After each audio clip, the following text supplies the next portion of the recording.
Salut à tous, j'espère que vous allez bien. On se retrouve aujourd'hui pour une nouvelle vidéo. Et si on parlait 5G? Effrayante pour certains, surprenante et épatante pour d'autres, la 5G arrive progressivement sur notre territoire. Alors que va réellement changer la 5G dans notre vie de tous les jours? Et surtout, qu'est-ce que la 5G? Avant de répondre à toutes ces questions, pensez à vous abonner à notre chaîne et cliquez sur la cloche des notifications pour ne manquer aucune de nos vidéos. Allez, partons ensemble à la découverte de la 5G, telle des Indiana Jones des nouvelles technologies.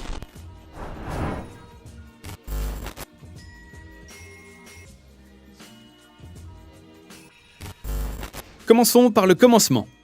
Qu'est-ce que la 5G? De quoi est-elle faite? Comment fonctionne-t-elle? Nous allons essayer de répondre à toutes ces questions. Pour bien comprendre comment fonctionne la 5G, il est important de savoir d'où elle vient. La 5G est la 5e génération des standards pour la téléphonie mobile. La toute première version, la 1G, a été introduite en 1980. À cette époque, il s'agissait d'un système analogique. Il servait surtout pour les téléphones de voiture. La suivante, la 2G, arrive en 1992 et passe au système numérique. Elle permet au téléphone de passer des coups de fil, mais aussi de faire naître les SMS. Ce sera la première aussi à permettre la transmission de données à très bas débit sur les modems Internet de cette époque. La 3G sera utilisée de 2000 à 2010. Elle améliore la transmission des données, permettant à tous une navigation fluide sur Internet. Au même moment, le monde voit apparaître les premiers écrans tactiles qui révolutionneront l'usage et le trafic des données sur les réseaux. Enfin, la 4G a permis d'augmenter de manière notoire le débit et a permis d'accéder aux vidéos streaming par exemple. Vous l'aurez compris, le but de la 5G est donc d'accélérer encore plus la transmission des données. Il devrait donc être possible de disposer d'un débit moyen de 100 mégabits par seconde avec même des pointes à quelques gigabits par seconde.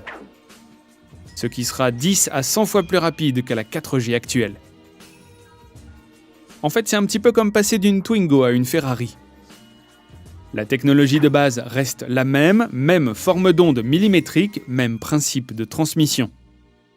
On appelle ça aussi l'OFDM et c'est ce qui permet de faire des transmissions sur des fréquences extrêmement proches grâce à un traitement mathématique. Ça permet de transmettre encore plus d'informations en même temps. Pour vous donner un ordre d'idée, en 4G, on était limité à 1200 transmissions. Avec la 5G, on passera à 3300 transmissions, toutes plus rapides.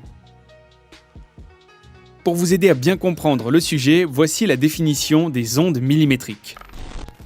Ce sont, comme leur nom l'indique, des ondes dont la longueur d'onde est extrêmement resserrée. L'écart entre deux crêtes va d'1 cm à 1 mm. Toutes les fréquences qui vont de 26 à 86 GHz tombent sous cette appellation. En dessous de 24 GHz, on parlera d'ondes centimétriques. En gros, plus la fréquence est élevée, moins la portée du signal est importante. Avant, leur usage était réservé à l'armée car on les pensait trop instables.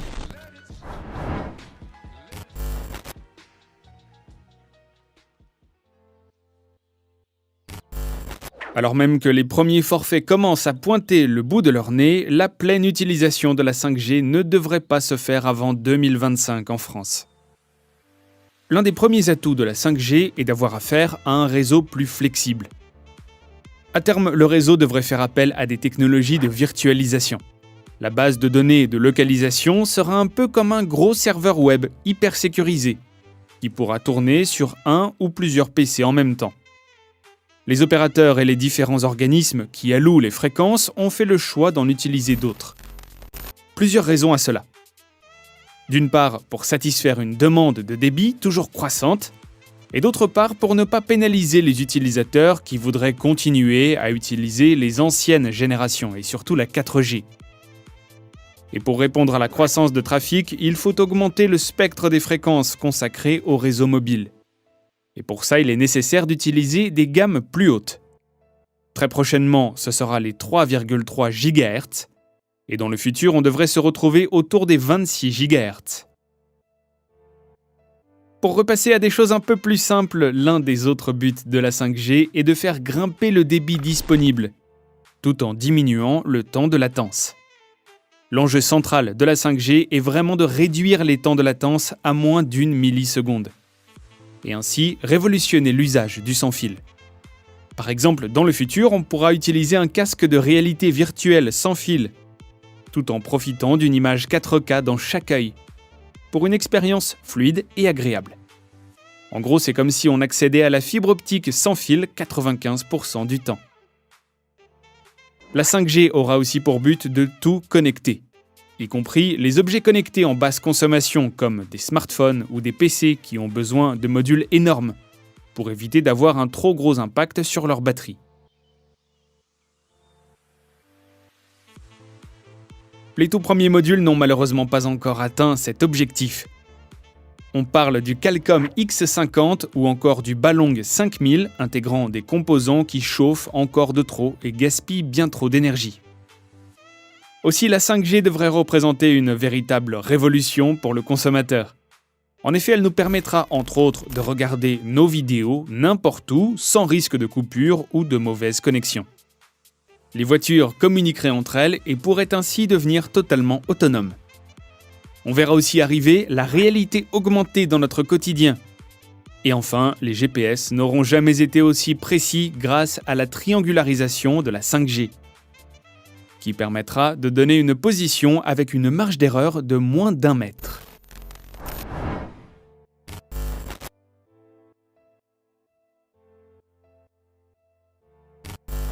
Eh bien, la 5G est déjà disponible. Le top départ a été donné par SFR le 20 novembre dernier, Bouygues le 1er décembre et Orange le 3 décembre. Free, quant à lui, devrait se lancer d'ici la fin de l'année. Par contre, si vous souhaitez savoir quand vous aurez le droit à la 5G, la réponse reste un grand mystère. La seule vraie certitude, c'est qu'il faudra être équipé d'un smartphone compatible pour pouvoir profiter de l'ultra haut débit. Toutefois, si l'on suit le calendrier européen, le lancement du réseau 5G est prévu dans au moins une ville par État membre. La prochaine grande échéance est fixée à 2025. Dans 5 ans, les opérateurs devront donc être en capacité de couvrir les grandes villes et les principaux axes de transport de tous les pays membres.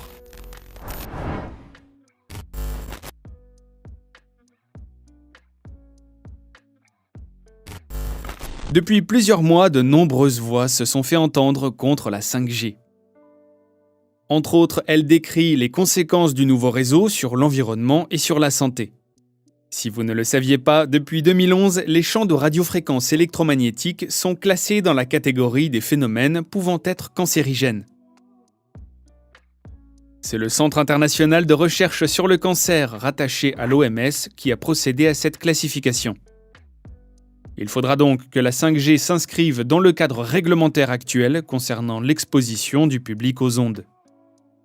Les valeurs limites posées par le gouvernement devront donc être respectées par la 5G au risque de ne pas pouvoir arriver sur le territoire. Une agence nationale appelée ANFR est chargée de contrôler la conformité des terminaux mis sur le marché.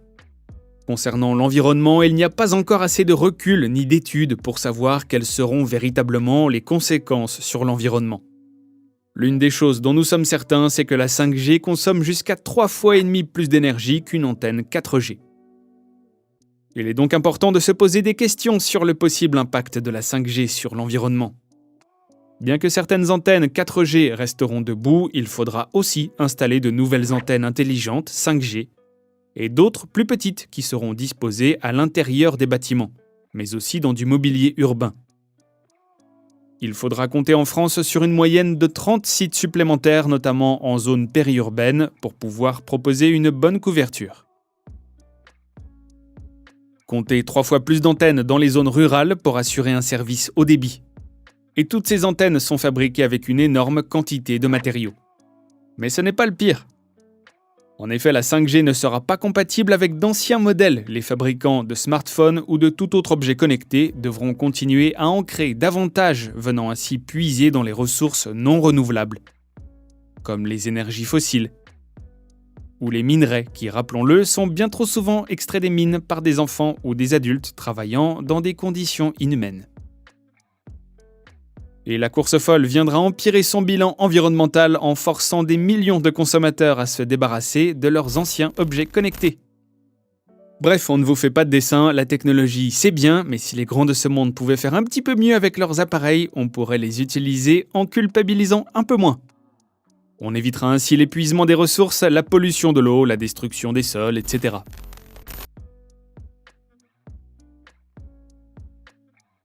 Et voilà les amis, c'est tout pour aujourd'hui. Le sujet du jour est un peu plus complexe que d'habitude, alors si vous avez la moindre question, n'hésitez pas à nous la poser en commentaire. Si elle vous a plu, n'hésitez pas à cliquer sur le pouce bleu pour nous le faire savoir. Pensez aussi à vous abonner à notre chaîne et à cliquer sur la cloche des notifications pour ne manquer aucune de nos futures vidéos. Allez, sur ces bonnes paroles, je vous dis à très vite, prenez soin de vous, ciao!